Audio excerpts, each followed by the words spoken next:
क्या आंसर आएगा हमारे पास? 2732। इसका मतलब क्या हुआ कि कुछ ना कुछ गड़बड़ है। अब वो गड़बड़ क्या है, उस गड़बड़ को सॉर्ट आउट करने के लिए हम लोग बनाते हैं रिकन्सिलिएशन। देखो वही इसका डिफरेंस है, ठीक है, वही इसका डिफरेंस है। इसका मतलब क्या हुआ कि हमने इसको क्या करना है, रिकंसाइल करना है। क्या चलना चाहिए था? बेटा देखो, इनको ऐड अप करने के बाद क्या आंसर आया आपका? 2258, ठीक है। हमने कहा था जी जो भी आप काम, जो भी चेंजेस करें वो टोटल के अंदर अगर चेंज करें तो आपके पास वो आंसर आएगा। अब जरा अगर टोटल में, क्योंकि ये 38 मैंने इसमें ऐड किया ना, इस टोटल में जरा 38 ऐड करें तो आपके पास आंसर कितना आएगा? 27। अच्छा, इसका मतलब ये हुआ कि जनाब मैं अगर सिर्फ इनको ऐड करता हूँ तो मेरे पास आंसर ये आता है, और अगर टोटल में मैं ये ऐड करता हूँ तो मेरे पास आंसर 2732 आएगा। इसका मतलब ये हुआ कि कुछ ना कुछ डिफरेंस है, ठीक है। और वो डिफरेंस किस चीज़ का? सिर्फ और सिर्फ अदर्स का। तो अब उस चीज़ को मुझे क्या करना है? मुझे रिकंसाइल करना है, ठीक है। मुझे क्या करना है? उसको रिकंसाइल करना है, ठीक है। उसकी रिकंसिलिएशन के लिए मुझे इसका एक रिकंसिलिएशन स्टेटमेंट बनानी पड़ेगी, और वो रिकंसिलिएशन स्टेटमेंट इंशाल्लाह हम लोग थोड़ी देर में बनाएंगे। फिलहाल आप इस चीज़ को भी इग्नोर करें, ओके। इसके बाद जनाब हमारे जो ऑपरेटिंग एक्सपेंसेस हैं और प्रॉफिट बिफोर टैक्सेस हैं, और जनाब हमारे एसेट्स हैं और हमारे लायबिलिटीज़ हैं, हमने उनको एज इट इज़ लिख लेना है, ओके। तो ये हमारे पास इसके बाद आ जाएंगे जनाब ऑपरेटिंग एक्सपेंसेस, ठीक है। और ऑपरेटिंग एक्सपेंसेस जनाब आपके पास कौन कौन से? अच्छा, हम इसको ना, इनको हम लोग रिपोर्ट कर रहे हैं सबको। रिपोर्ट करने का मतलब हमने अलग अलग मेंशन करना है इन तमाम चीज़ों को। तो अब ज़रा ऑपरेटिंग एक्सपेंसेस की बात करें। ऑपरेटिंग एक्सपेंसेस, और इसमें सारे के सारे सेगमेंट्स हम लोग लेंगे जी। कितने केमिकल्स के कितने operating expenses? 63। Yes sir. Soda ash के 57। 57। उसके बाद फार्मा के 12, और अदर्स में बाकी तमाम जो दोनों हैं उनको क्लब कर लें तो कितना बनेगा उनका? 39। ओके जी, इनको ज़रा सबको ऐडअप कर लीजिए और टोटल की अमाउंट मुझे बता दीजिए। 171, वही जो बन रहा था। अच्छा जी, ऑपरेटिंग एक्सपेंसेस के बाद हमारे पास आएगा जी प्रॉफिट बिफोर टैक्स।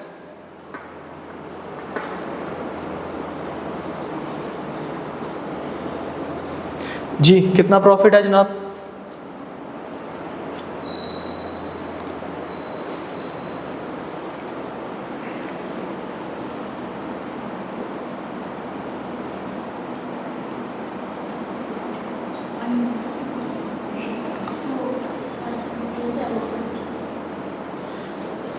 इसका प्रॉफिट मुझे बताया ना, केमिकल्स का प्रॉफिट 6।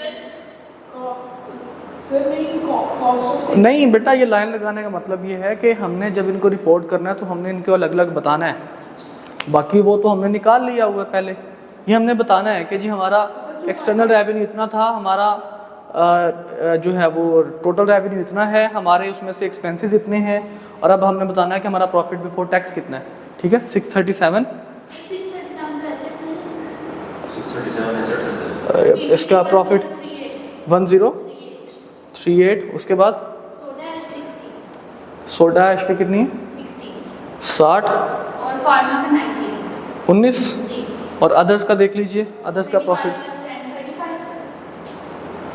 कितना? 25 + 10 35 जी। अब ज़रा सबका मुझे टोटल बता दीजिए। 1152 आ गया, ठीक है जी। हमने ऑपरेटिंग एक्सपेंस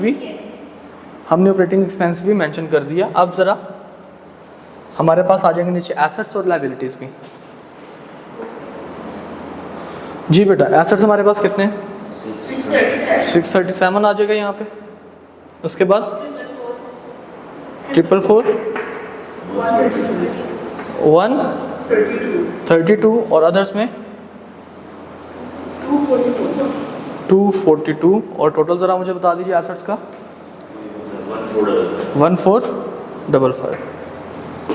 1455। ओके जी। इसी तरह से हमें लायबिलिटीज़ भी अपनी शो करनी है।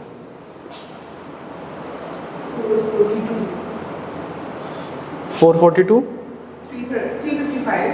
355, 98, और बाकी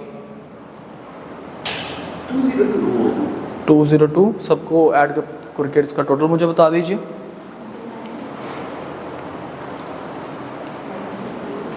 1095। 1097, ठीक है जी। अच्छा, अब उसने एडजस्टमेंट में हमें बताया था कि जनाब आपके पास एक 75 का भी आपके पास एक ऑपरेटिंग एक्सपेंस है, ठीक है। देखिए ना इसमें जाके उसने बताया था हेड ऑफिस का एक्सपेंस है 75 का, फिर 150 के एसेट्स हैं और 27 की लायबिलिटीज़ हैं। ये किधर हैं, किधर एलोकेट होंगे? हम कहेंगे जनाब इनको हम कहाँ पे एलोकेट करेंगे? सिंपली हम इनको अदर में जाके एलोकेट करेंगे, ठीक है। इनको हम लोग किधर जाके एलोकेट करेंगे? अदर में जाके एलोकेट। अब इनकी हम लोगों ने बनानी है रिकन्सिलिएशन, ठीक है। अब रिकन्सिलिएशन कैसे हम लोग बनाएंगे? हम अपने अपने जो आंसर्स थे हमारे उनको हम एज इट इज़ लिखेंगे। एज इट इज़ लिखने का क्या मतलब है कि हम अपने रेवेन्यू में से हमारे जो ऑपरेटिंग एक्सपेंसेस हैं उनको माइनस करवाएंगे, ठीक है। उनको माइनस करवाने के बाद देखेंगे कि उनका इफेक्ट हमारे पास क्या निकल रहा है, ओके। हमने इन चीज़ों को रिकन्साइल करना, मतलब अब हम उन तमाम चीज़ों का इफेक्ट लेने वाले हैं जिनको हमने अपने सेगमेंट या हमने अपनी जो ऑपरेटिंग सेगमेंट रिजल्ट्स हैं इनमें हमने शो अप नहीं किया।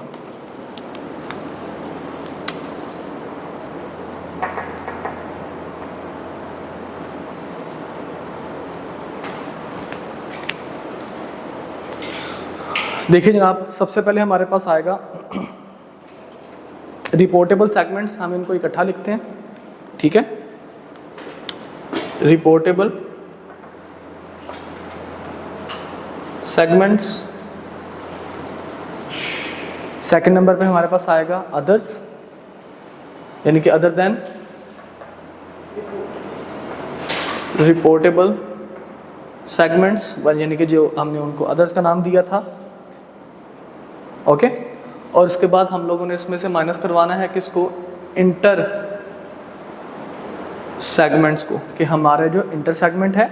और लास्ट में जनाब हमारे पास अदर एडजस्टमेंट्स के नाम से जो हमारी एडजस्टमेंट्स गिवन हैं, जो हमारे एक्सपेंसेस किसी जगह को एलोकेट नहीं होते उनको, और लास्ट में फिर हम कर देंगे इसका एक गौहर लिमिटेड का टोटल। क्लियर? ये हमने 5 चीज़ें हमने बनानी हैं। अब यहाँ पे आ जाइए, सबसे पहले हम लोग बात करेंगे रेवेन्यू की जी। तो रिपोर्टेबल सेगमेंट्स का ज़रा रेवेन्यूज को आप ज़रा ऐड अप कर दीजिए, जो टोटल रेवेन्यू है उसको। नहीं, रिपोर्टेबल सिर्फ ये 3 है। कितना आएगा? 2258, ठीक है जी, 2258 आ गया, ओके। अच्छा, अब इसमें से अदर वाला कितना है जी? अदर वाला एक ही है, दैट इज़ 474, और इंटर सेगमेंट कितना था? 38, ठीक है। और इसको हमने एलिमिनेट करना होता है, यानी कि हमने इसको माइनस करना होता है। अच्छा, अदर एडजस्टमेंट में कुछ भी नहीं आ रहा। अब ज़रा फाइनल मुझे बताइए, क्या ये इस अमाउंट के बराबर आती है?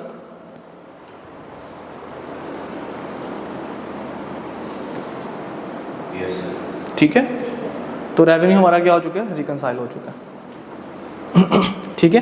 इसी में हमारा प्रॉब्लम था। अब हम बाकी चीज़ों को भी ज़रा रिकंसिलेशन में हम लोग कंसीडर करते हैं। अब बाकी चीज़ों में कौन कौन सी चीज़ें आएंगी? अब यहाँ पे हम लोग लेंगे ऑपरेटिंग एक्सपेंसेस।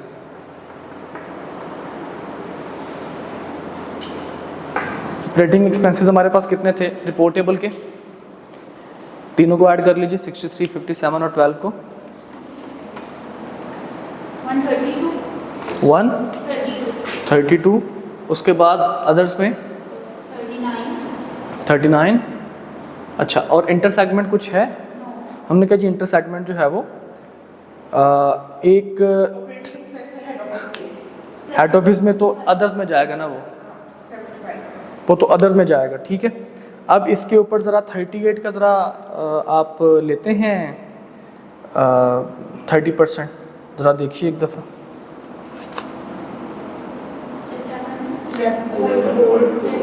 38 का ज़रा 30% ले कितना आता है? 11.4, ठीक है, अप्रॉक्सीमेटली 11। अब हमने कहा था कि हमारे ये जो 10% हमने इसके ऊपर इंटरेस्ट अपना चार्ज किया, ये हमने अपना प्रॉफिट इसमें रखा हुआ है, ठीक है। वो इंटर सेगमेंट को अगर हमने रेवेन्यू को माइनस किया हुआ है, तो उसमें जो हमारा ऑपरेटिंग जो एक्सपेंसेस है उसको भी हम लोग क्या करवाएंगे? माइनस करवाएंगे, जिसको आप कॉस्ट ऑफ सेल कहा करते थे, ठीक है। वो जो प्रॉफिट है हमारा अनरियलाइज प्रॉफिट, जो इंटर सेगमेंट प्रॉफिट है, केमिकल्स ने जो 38 की चीज़ें बेची थी, ठीक है, उनके ऊपर जो उसने प्रॉफिट मार्जिन चार्ज किया, दैट इज़ 30%, ठीक है। तो 30% हमारे पास कितना आएगा? 11.4 आ जाएगा। आप इसको बेशक 11 लिख लीजिए क्योंकि हम डेसिमल को इग्नोर कर रहे हैं। ओके, तो ये 11 हमारे पास क्या बन जाएगा, हमारा इंटर सेगमेंट। ओके, तो ये हमने क्या इसमें से करना है, माइनस करना है, या ऑपरेटिंग में इसको ना लिखें, इसको प्रॉफिट में ले जाएं। एक मिनट, इसको प्रॉफिट में बेशक ले जाएं 11, ऑपरेटिंग में भी फिलहाल इसको रहने दें। ऑपरेटिंग में ज़रा मुझे वैसे बता दीजिए, ऑपरेटिंग एक्सपेंसेस कौन कौन से वैसे मुझे बता दीजिए। 46 2 46 46। अच्छा, अब मैं प्रॉफिट में इसको क्यों लेके गया हूँ, देखिए इसको अगर मैं कॉस्ट ऑफ सेल में शामिल करता, कॉस्ट ऑफ सेल में रेवेन्यू माइनस करवाने के बाद, यानी कि 38 माइनस जो आपके पास 11 का कॉस्ट ऑफ सेल था, ठीक है, तो कॉस्ट ऑफ सेल में से इसको मैं माइनस करवा सकता था।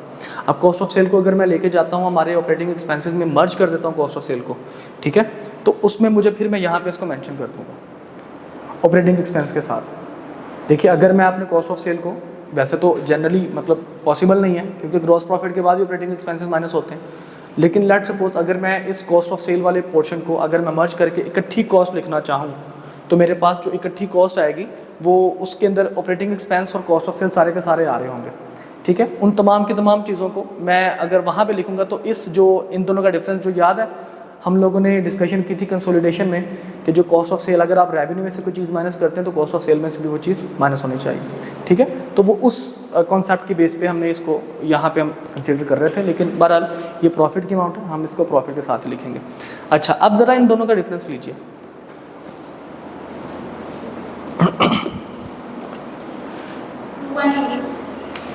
कितना, इसका मतलब क्या हुआ, इसमें अभी एक जो ग्रॉस प्रॉफिट था वो तो हमारा रह गया, क्योंकि ऑपरेटिंग एक्सपेंस किस में से माइनस होते हैं, ग्रॉस प्रॉफिट में से कि रेवेन्यू में से। ग्रॉस प्रॉफिट हमारा था कितना,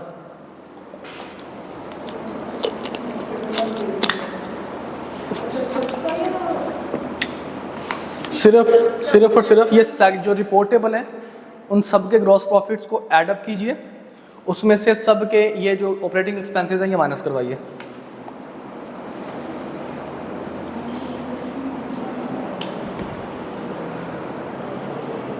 ग्रॉस प्रॉफिट हमारे पास 11, 01, 117 और 31, ये आगे ग्रॉस प्रॉफिट, इसमें से माइनस करवा दीजिए कितना, 132।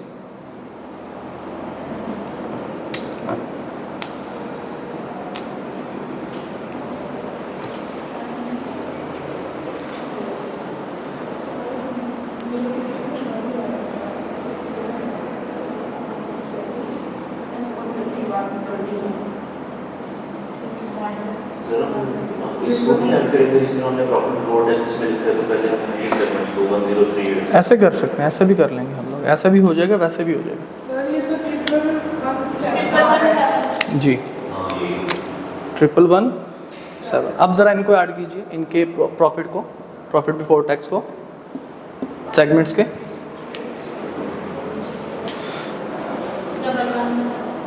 ओके, 11, 117। अदर्स का प्रॉफिट कितना है, अदर्स का प्रॉफिट हम यहीं पे देख लेते हैं 35। अब इसमें जो इंटर सेगमेंट था उसका प्रॉफिट हमने माइनस करवाना, दैट इज़ 11, 38 का 30%। अच्छा जी, अब अदर्स की अगर हम लोग बात करते हैं तो क्योंकि इसमें अदर्स के अंदर रेवेन्यू कोई नहीं है, ठीक है, रेवेन्यू जब कोई नहीं, इसका सिर्फ और सिर्फ एडमिनिस्ट्रेशन का एक्सपेंस है। देखिए हेड ऑफिस से हमें रेवेन्यू को जनरेट नहीं होता, हेड ऑफिस से सिर्फ और सिर्फ हमें एक्सपेंसेस ही मिला करते हैं, ठीक है, हेड ऑफिस किसी किस्म का रेवेन्यू जनरेट नहीं करता, तो इसका ऑपरेटिंग, इसका प्रॉफिट बिफोर टैक्स भी क्या आ जाएगा, नेगेटिव आ जाएगा। आप ज़रा मुझे बता दीजिए इसका टोटल कितना आया, 1066 आ गया जी, ठीक है, समझ आ गई बात की जी। मतलब रिकन्सिलिएशन हम लोग इसको लेके, हमने एक चीज़ रिकन्साइल करनी है, दैट इज़ रेवेन्यू, ठीक है। उसके बाद हमारे पास जितने भी बैलेंसेस आ रहे हैं वो सारे देखिए ऑलरेडी हमने शामिल किए हुए हैं, तमाम के तमाम चीज़ों के, हमने उनका इफेक्ट लेना है जिन चीज़ों को हमने अकाउंट फॉर नहीं किया हमारे ऑपरेटिंग सेगमेंट्स के अंदर। हमारी रिकन्सिलिएशन, इसकी रिकन्सिलिएशन हो रही होगी जब हम लोग मेन जो हमारा बन रहा होगा ना प्रॉफिट एंड लॉस स्टेटमेंट, ठीक है, main profit and loss statement में उसकी रिकन्सिलिएशन हो रही होगी, क्योंकि एडमिनिस्ट्रेशन हमारे ऑपरेटिंग एक्सपेंसेस में ये तो लिख देंगे हम लोग, लेकिन जो एडमिन एक्सपेंसेस हैं हेड ऑफिस वाले वो कहाँ पे लिखेंगे, वो वहाँ पे हमारे प्रॉफिट एंड लॉस में शो हो रहे होंगे, लेकिन उसका इफेक्ट हम यहाँ पे इसको रिकंसाइल कर रहे होंगे। मतलब हमारे जो प्रॉफिट बिफोर टैक्स वहाँ पे शो हो रहा होगा वो ये अमाउंट हो रही होगी, ठीक है। हमारे ऑपरेटिंग एक्सपेंस ये वाले आ रहे होंगे। Got it? अच्छा जी, प्रॉफिट बिफोर टैक्स आ गया। अब हम एसेट्स की बात करते हैं, हम लायबिलिटीज की बात कर लेते हैं। Simple is that. एसेट्स जरा मुझे बता दीजिए, एसेट्स आपके पास कितने हैं जी? रिपोर्टेबल सेगमेंट्स के एसेट्स को ऐड अप कर लीजिए। 1 2 1 3। अदर्स को जरा ऐड अप कर लीजिए। 242। अच्छा, अब इंटर सेगमेंट कुछ नहीं है। अब अदर में कितने आ रहे हैं? 150 एसेट्स अदर में आ रहे हैं। तो हमारे जो बैलेंस शीट होगी उसमें एसेट्स कितने पे शो हो रहे होंगे? इन तीनों को ऐड अप कर लीजिए।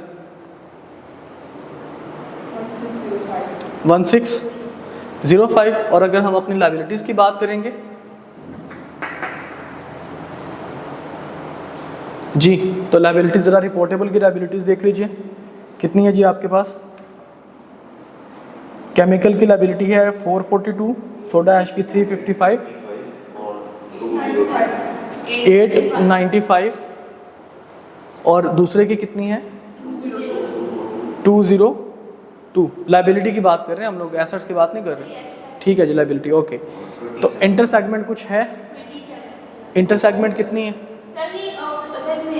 जी? इंटर सेगमेंट तो कोई नहीं है क्योंकि, ठीक है। तो अदर्स में जनाब कितना आ गया? 27। ठीक है, इंटर सेगमेंट में कितना आ गया? अदर्स में कितना आ गया? 27। तो हमारी जो सिर्फ लायबिलिटीज़ हैं बैलेंस शीट में कितनी शो हो रही होंगी? 1124। ठीक है, तो ये हमारी अदर्स के अंदर, ये हमारी रिकंसिलिएशन बेसिकली हम रिकंसाइल कर रहे होते हैं हमारी बैलेंस शीट को और हमारे प्रॉफिट और लॉस स्टेटमेंट को। ओके, यहाँ तक किसी का कोई मसला मसाइल? All clear? तो ऑपरेटिंग सेगमेंट के अंदर सिर्फ डिस्क्लोजर में ये दो चीज़ें। Yes sir. अच्छा जी, वैसे उसमें से ज़्यादा नहीं पूछता डिस्क्लोजर्स में से, वो आपसे अगर पूछेगा भी ये उसमें वैसे भी इसमें से कुछ नहीं पूछता इतना, लेकिन अगर लेट सपोज वो आपसे पूछता भी है तो जस्ट वो रिपोर्टेबल और नॉट रिपोर्टेबल की बात के हद तक रहता है। रिकंसिलिएशन जो आपसे पूछेगा तो ये जो आपके पास ऑपरेटिंग सेगमेंट है इसको आप मेन चीज़ बनाएंगे, ये डिस्क्लोजर्स के तौर पर। ठीक है, रिकंसाइल जो कर रहे हैं हम लोग, रिकंसाइल कर रहे हैं हमारे प्रॉफिट एंड लॉस के साथ। ठीक है, तो रिकंसिलिएशन वो इसके साथ ही इसकी वजह से रिकंसिलिएशन बनेगी। जाहिर बात है अगर उसने सिर्फ रिकंसिलिएशन ही पूछ रहा तो फिर हमें रिपोर्टेबल बनाने पड़ेंगे। एग्जैक्टली, बिल्कुल। ठीक है, तो डिस्क्लोजर्स में तो जब वो चीज़ कोई आती है तो वो आप डिटेल में चीज़ बनाते हैं तभी इसके डिस्क्लोजर्स बनते हैं। ठीक है जी। अच्छा, अब हम ज़रा हमने प्लान किया था कुछ और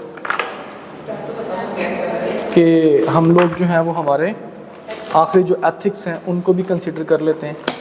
थोड़ा सा पढ़ लेते हैं, 5-10 मिनट की गेम है। 1037 कर लेते हैं। हाँ,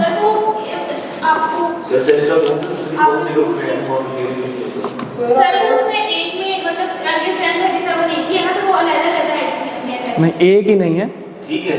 IAS 10 जो है वो एक डिफरेंट चीज़ है, IAS 37 वो डिफरेंट चीज़ है।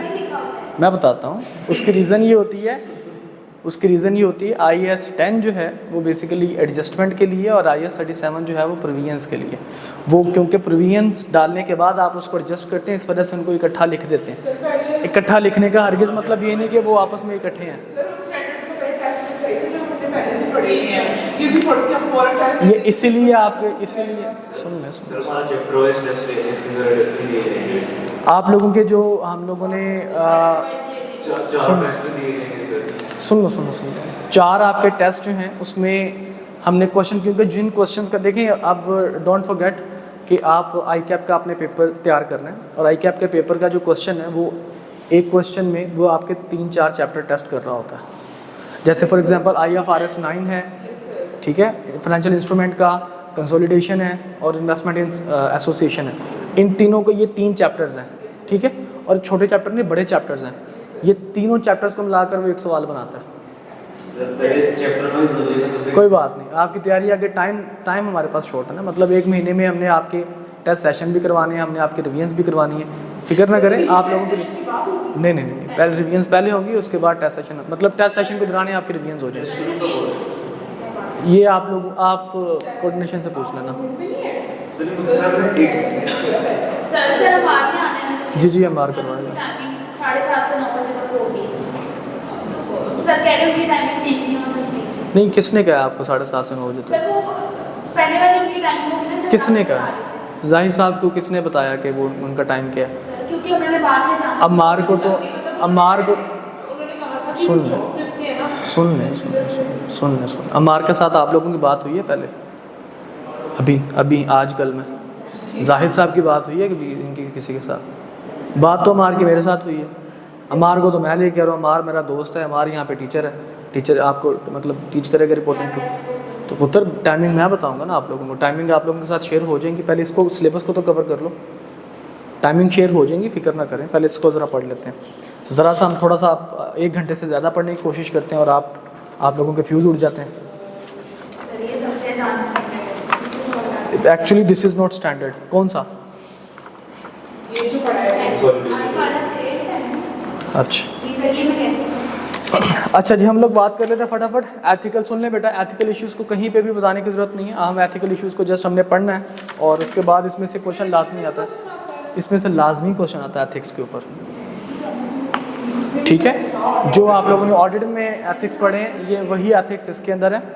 ठीक है, हम कहते हैं जनाब हमारे पास कितने कोड ऑफ एथिक्स हैं हमारे पास? सुन लें बेटा, हमारे पास 5 कोड ऑफ एथिक्स हैं। एक चार्टर्ड अकाउंटेंट को इन कोड ऑफ एथिक्स को अपने प्रैक्टिस के दौरान अपनाना चाहिए, जिसमें सबसे पहले आता है integrity. This is page number 756। Integrity, objectivity, professional competence, confidentiality और professional behaviour. What do you mean by integrity? Integrity का मतलब ये है कि जनाब वो डिसऑनेस्टी नहीं दिखाएगा। कोई भी चार्टर्ड अकाउंटेंट पूरा स्ट्रेट फॉरवर्ड होगा, जो बात है उसको सही कहेगा, जो गलत बात है उसको गलत कहेगा। ठीक है, chartered accountant must be straight forward. ठीक है, सेकंड नंबर पे अगर हम लोग बात करते हैं ऑब्जेक्टिविटी की, तो वो बायसनेस शो नहीं करेगा। A chartered accountant must be unbiased in his decision और एनालिसिस। ठीक है, तो वो किसी किस्म का बायसनेस शो नहीं करेगा। उसके बाद जनाब professional competence and due course है, तो कि जनाब एक चार्टर्ड अकाउंटेंट जो है वो अप टू डेट होगा, up to date knowledge apply करेगा। ठीक है, और उसके पास अप टू डेट नॉलेज होना भी चाहिए। Okay, that is called professional competences. Professional competences को पूरा करने के लिए आई कैप ने हर चार्टर्ड अकाउंटेंट के लिए कहा कि जनाब आपने CPD कंटिन्यूइंग प्रोफेशनल डेवलपमेंट के नाम से आपने CPD आवर्स जो है वो आपने पूरे करने होते हैं। ठीक है, उसके बाद जनाब एक तो अपना एक अपडेटेड नॉलेज अप्लाई करेगा चीज़ों को एनालाइज करने के लिए, और दूसरा जनाब अपनी डिलीजेंटली, ठीक है, डिलीजेंटली अपनी परफॉर्मेंस देगा। डिलीजेंटली परफॉर्मेंस देने का क्या मतलब है कि उसकी सूझबूझ, उसकी अकल जो भी उसको समझा रही है, जो भी उसको कह रही है, अपनी पूरा 100% अपना कस्टमर के साथ या क्लाइंट को प्रोवाइड करेगा। अच्छा, उसके बाद जनाब आता है कॉन्फिडेंशियलिटी। कॉन्फिडेंशियलिटी का रूल ये होता है कि जनाब एक चार्टर्ड अकाउंटेंट, जारी बात है कि उसके पास वो तमाम इन्फॉर्मेशन होती है जो कि हर बंदे के पास नहीं होती।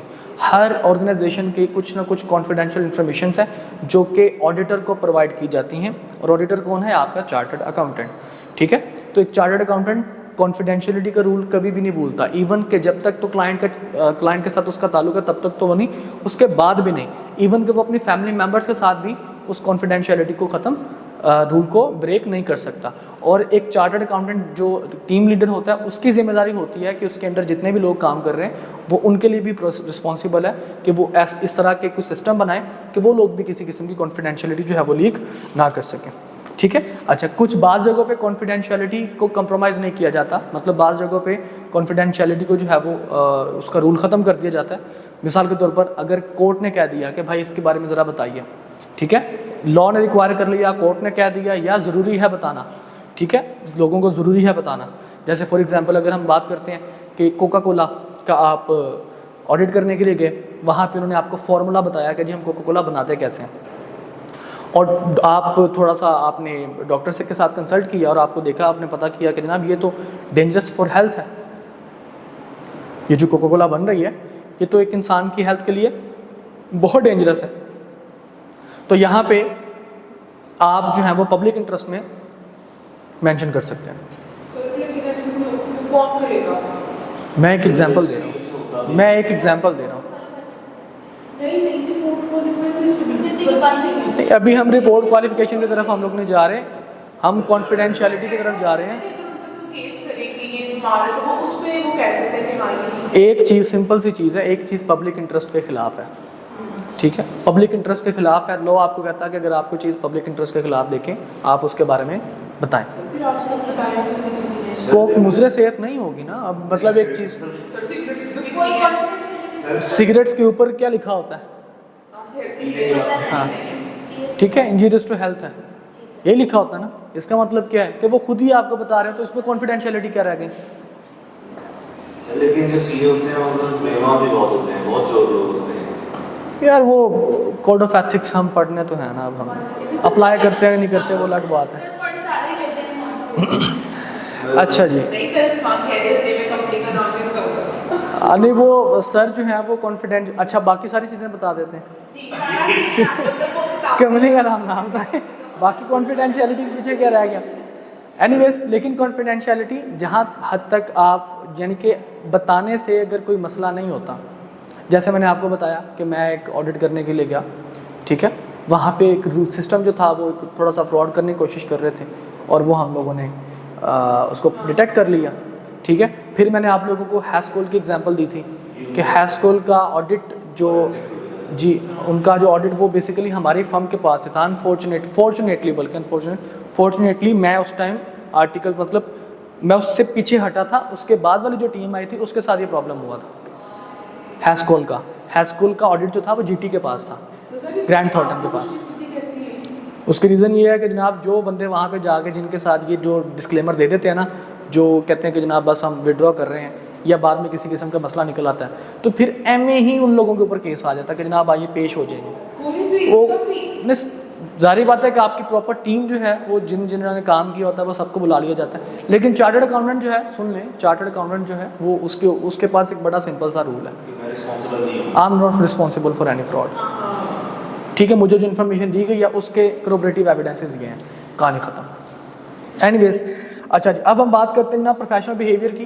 प्रोफेशनल बिहेवियर सुन लें, प्रोफेशनल बिहेवियर का मतलब ये है कि जनाब आपने अपना टेम्परामेंट लूज़ नहीं कर देना, आपने लोगों की बातों में आके ज़बरदस्ती एवं गुस्सा करके किसी का सर नहीं फाड़ देना, ठीक है। अगर आप किसी को कहते हैं कि भाई ये ठीक कर लें, और वो कहता है अच्छा ठीक कर लूँगा, जाओ तुम अपना काम करो, तो उसके साथ झगड़ा नहीं करना शुरू कर देना, आपने उसका इंतज़ार करना है। अगर वो यार ठीक कर दे तो ठीक, अगर वो ना ठीक करे तो चुप करके साइड पे हो जाओ, कहो कि भाई साहब ये आप ठीक नहीं कर रहे, तो मैं या तो रिपोर्ट में बता दूंगा, ठीक है। अगर आप मुझे रिपोर्ट भी देने से थोड़ा सा थ्रेट करेंगे तो मैं चुप करके पीछे हट जाता हूँ, मैं विड्रॉ कर लेता हूँ, ओके। अच्छा जी, उसके बाद जनाब आपके पास थ्रेट्स कौन कौन से हो सकते हैं इन प्रिंसिपल्स को? तो हमारे पास 5 किस्म के थ्रेट हो सकते हैं: self interest, self review, advocacy, familiarity and intimidation. इनमें सिर्फ 2 चीज़ें हैं, थ्रेट्स पढ़ने, प्रिंसिपल पढ़ने। अच्छा जी, सेल्फ इंटरेस्ट थ्रेट कौन सा होता है जी? जी, जिसमें किसी किस्म का फाइनेंशियल बेनिफिट आपको, एक लालच आपको दिया जाए, ठीक है, कोई गिफ्ट वगैरह आपको रिसीव आप कर रहे हो, ठीक है, या किसी किस्म का कोई एक्स्ट्रा बेनिफिट आपको दिया जाए, ठीक है, जिससे आपका ईमान डगमगा सके, तो उसको हम लोग क्या कहते हैं? Self interest. नहीं, वो तो कंपलसरी है, देखें वो कंपलसरी है। सुन लें बेटा, अभी भाई ने कहा कि सर वो कुछ खाने पीने को अच्छी चीज़ें देते हैं जी, वो एग्रीड होता है। देखें आप फर्म में जब जाएंगे तो आपका पार्टनर आपको जो सुबह का नाश्ता करवाएगा वो करवाएगा, या दोपहर का खाना खिलाएगा वो खिलाएगा नान चने, ठीक है। लेकिन जब आप अपने क्लाइंट पे जाएंगे तो उनसे आप कहेंगे कि जी मैं तो जनाब लाहम मंदी के नीचे तो मैं कुछ चीज़ खाता नहीं हूँ। देखा, जब सीए कर जाएगा ना फिर आपको पता चलेगा कि लाहम मंदी क्या चीज़ है, छोड़ दो। लाहम मंदी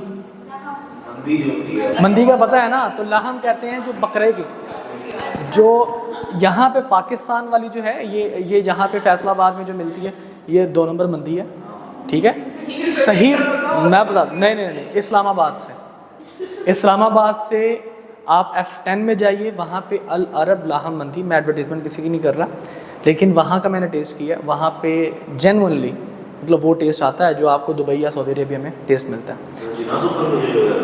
जो नहीं, जनास ऊपर तो उधर है ना, मैं F10 की बात कर रहा हूँ। वो वाकई ये है। वो हम 3-4 लोग हम लोग गए थे, 20,000 हमारा बिल बना था लाहम मंदी के साथ। वो इतना सा बकरे का सिर्फ इतना सा पोर्शन था। खाने वाले